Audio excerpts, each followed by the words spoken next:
Well, Alaska is vastly different than Texas in the area I grew up because Texas is, of course, very hot and dry in the summertime, whereas Alaska, you can have your absolutely wonderful weather during the summertime with all of the sunlight and everything. So it was definitely a change of environment. The student safety, because when the weather's bad or the lake is impassable because of the weather changes, break up and freeze up, the students miss school. So it's certainly going to increase the safety level, and it's going to increase or decrease the level of absences that they have. They've had quite a few of those days where we've been unable to get to school in either direction.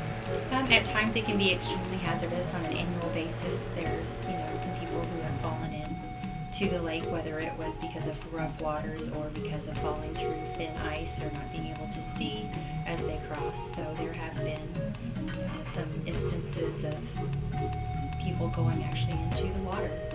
Well, they start here on North Shore, so we take the high school students across early in the morning, and then there's another run where he goes across to pick up the South Shore students who come to North Shore for school. It's not a literal school bus. It's the snow machine and sled, or the four-wheeler and trailer, or the boat, the skiff. When I first got on the board of directors of Aleknagik Natives Limited in 1975 or 76, we were talking about the bridge.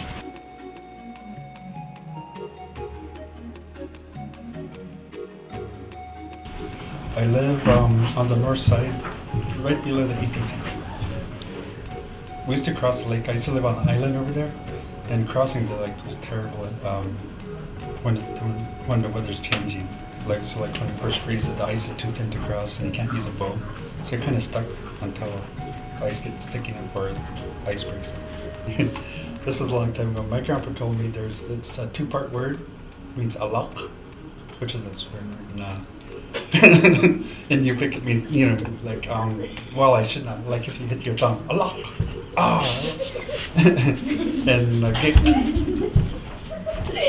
and the gik is like court animal. That's what my grandpa told me. Some people told me, nah, it doesn't mean that, but my grandpa told me it means Allah and gik. Okay, third, fourth, sixth, first. He's a boat. The school bus is a boat. Yeah. No, they have a boat and a snow machine. And a four-wheeler. It looks like a snow boat with a trailer in the back.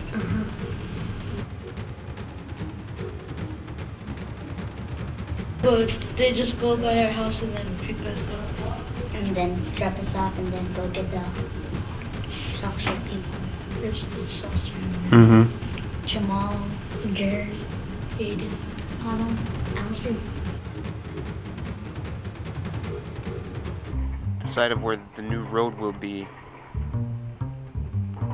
The new road, when the bridge is completed, at the end of this swath, crossing the river. The clunking on the end is the deforestation equipment and chainsaws working to clear the forest between the site where the bridge will be built and Aleknagik proper. My name is John Wiseman, project engineer for DOT. I'll be basically with the school in Anchorage. I've been with the department this will be my 39th construction season. With the department, I've been a project engineer since 1991. Most of my experience has been out at Anchorage International Airport. Spent 11 years out there. The remainder of it's been highway projects throughout South Central region. Oh yeah, I was involved in a couple bridges in the Anchorage area.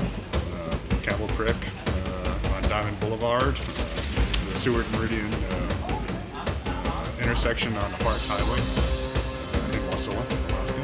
Okay. It's in the $18 million range. Steel girders and concrete. And of course the two abutments, north and south, and there's going to be two piers that span posts. There'll be 8-foot diameter steel shafts filled with concrete, about 90 feet.